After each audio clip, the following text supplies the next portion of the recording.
どうも、クーピーチャンネルです。カロビーで高速道路サービスエリア車中泊行ってきます。タウンエースベースキャンピングカーの高速道路の走りを体感しお伝えします。2泊3日の車中泊旅。昨日は一般道を走り温泉で車中泊しました。今回はサービスエリアということで高速道路を中心に走ります。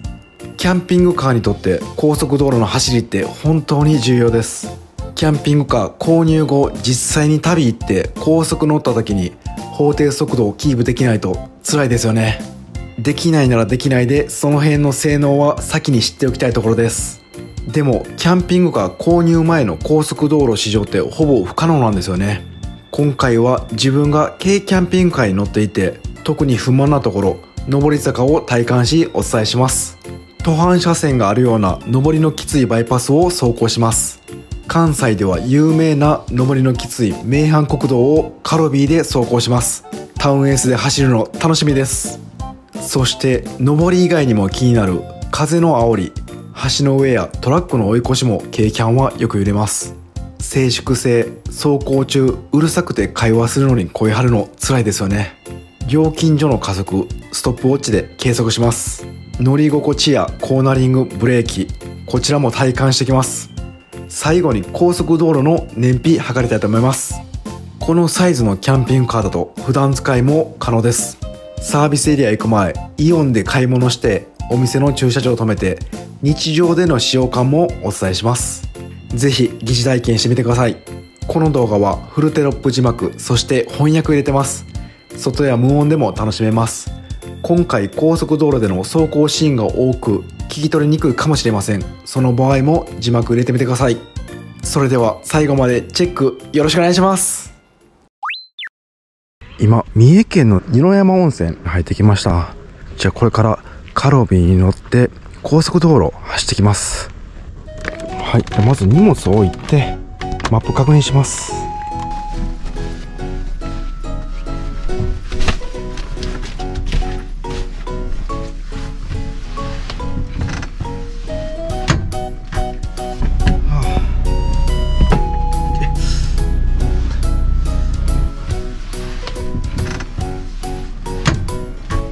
今ですね、三重県の二山温泉にいます。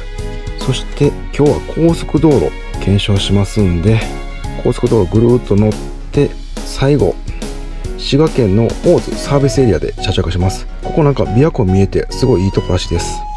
まずはすぐにですね、新名神高速道路乗ります。ここがですね、結構風強いとこなんで風の煽り体感します。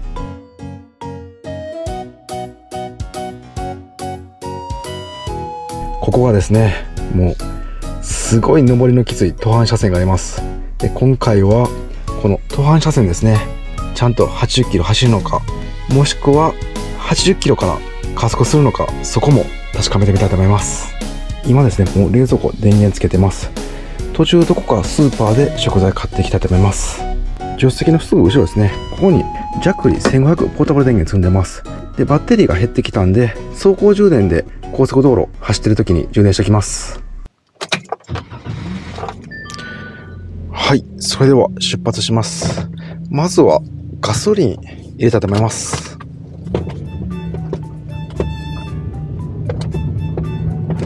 今結構狭い道案内されました。車1台通れるぐらいですね。でカルビー車幅そんななくて車高もそんなないんで、こういった道も普通に走れます。人巡りとかどこでも行けますね。はい、ここガソリンスタンドですね。ここで入れていきます。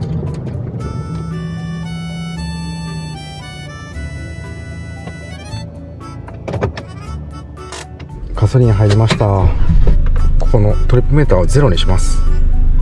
そしたらこれで高速道路の燃費測っていきます。はい、それでは高速に乗ります。菰野インターチェンジですね。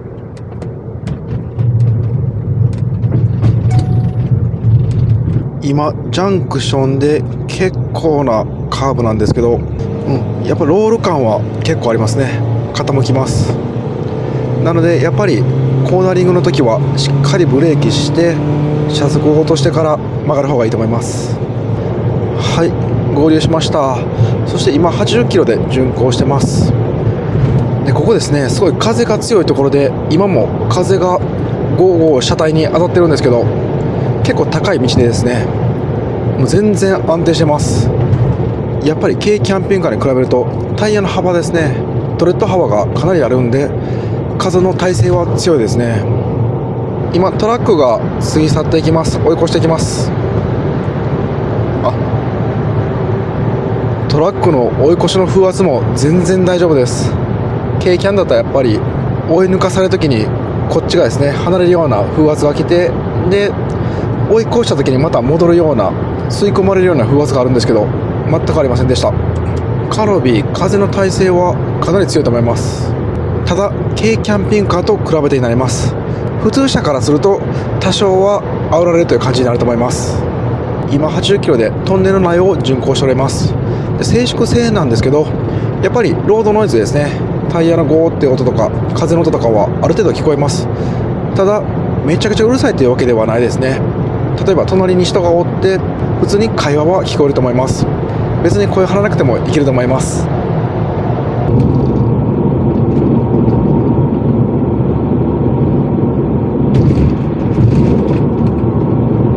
名阪国道名物上りですね。ここから途半車線ですね。今4速入ってます。徐々に下がってきたんでオーバードライブスイッチオフにします。すると3速に入って60キロ65から70に今上がりました。大丈夫ですね。でこの状態でちょっと踏み込んでみます。加速できるか。速度上がっていきますね。大丈夫です。70キロで走っていて4速ですね。入ると失速していって、踏み込むとギアが下がって加速するという感じになります。ギアが3速になれば全然問題なく速度はキープして、そこから加速も可能です。なので坂道になったらここにオーバードライブオフスイッチありますんで、これを押しといたらもう4速に入りません。これにすると高速道路も快適だと思います。途半車線でも追い越し可能です。捕まってますね。覆面に捕まってます。もう多分キャンピングカーに乗ってる間は速度違反で捕まることはなさそうです。だいたい法定速度で走ってますんで。道がガタガタなとこ多いんですね。でこんな感じで結構揺れてると思うんですけど、ガタガタ揺れます。この辺はやっぱ商用車ベースなんでこんな感じですね。なんで仕方ないかなと思います。やっぱ足回りですね。ショックアブソーバーとかロールを抑えるスタビライザーとか入れたら乗り心地は改善すると思います。ここからかなり急な長い下りなんですけど、やっぱりですね、すごい後ろのシェルが重いのでブレーキ効きすごい悪いですね。でしかもブレーキせずに下ってるだけだったら速度が上がっていくんですね。なのでたまにブレーキ踏んであげないといけません。でこのオーバードライブオフスイッチですね、これ入れるとギアが下がりますんで、ちょっとエンジンブレーキがかかります。これは下りは入れた方がいいですね。それでもまだ失速しないんで、たまにブレーキを踏んでいかないといけません。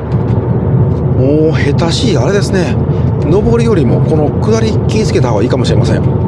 カーブの手前ではしっかり減速してあげて、で曲がっていった方が安全だと思います。じゃあここで一旦降ります。で市街地走ってで買い物をしてまた高速に乗りたいと思います。うわ狭っ、うわ狭っ。これ対向車来たら終わりですね。やっぱ Google はこういうのがあるんですね。広くなったらよかった。でこういう道来てもまだカロビーだったら安心ですね。普通のキャブコンだったらもう今んとこやばいと思います。イオンですね、到着しました。じゃあここで食材買ってきます。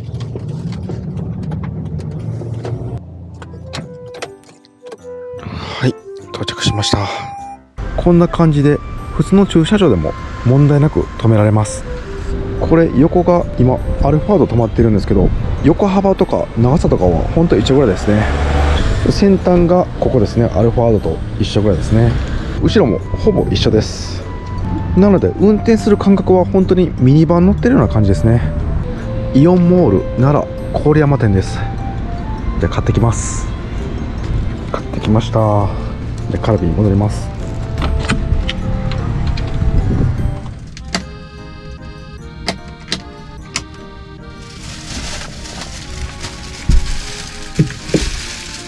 それでは冷蔵庫に冷やしていきます。やっぱ40リッターあるんで全然余裕ですね。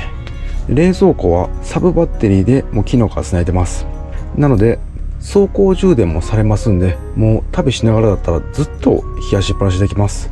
走行充電なしだと2日ぐらい持つみたいです。これは夏必需品ですね。それではイオン出発します。奈良市内ちょっとだけ走って、でまた高速乗ります。そして大津サービスエリアで車中泊します。それでは再び高速道路に入ります。ここせっかくなんでベタ踏みで加速そのまま来たいと思います。で加速します。今20キロ、30キロ、40キロ、50キロ、60キロ、70キロ。おお、速いですよね。全然問題ないと思います。 1.5 リッターのガソリンエンジンだとこのキャンパーシェルあっても問題なく加速できます。あとは4人とか乗ってたらどうなるかですね。今度1回検証してみたいですね。あ、ここですね。大津サービスエリア入ります。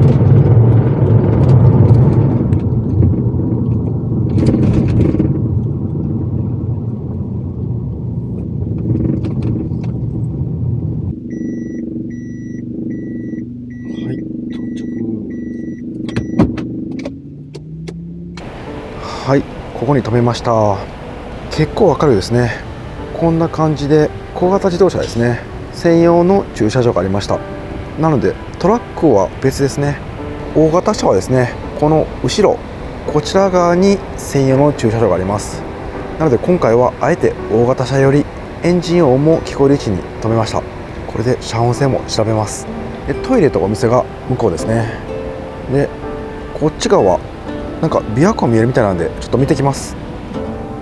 うわ、このサービスエリアすごいですね。眺め最高です。琵琶湖と大津市の夜景が見えます。めっちゃ眺めいいですね。ここまた後でゆっくり見たいと思います。こちら側が上りのサービスエリアになります。向こうが下りのサービスエリアになります。結構涼しいですね。で今日もですね、このワイヤレスの温度計設置しておきます。朝日が向こうからなんで朝は影になってると思います。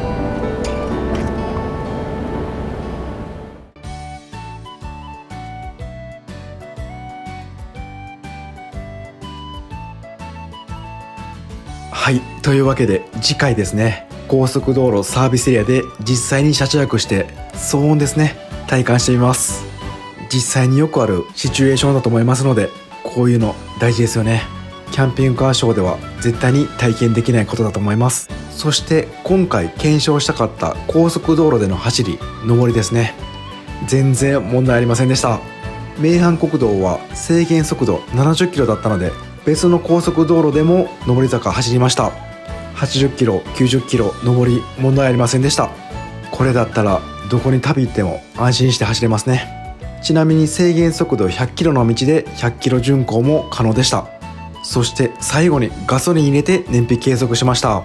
走行距離 181.1 キロ、給油したガソリン 16.38 リットル、1リッターあたり11キロでした。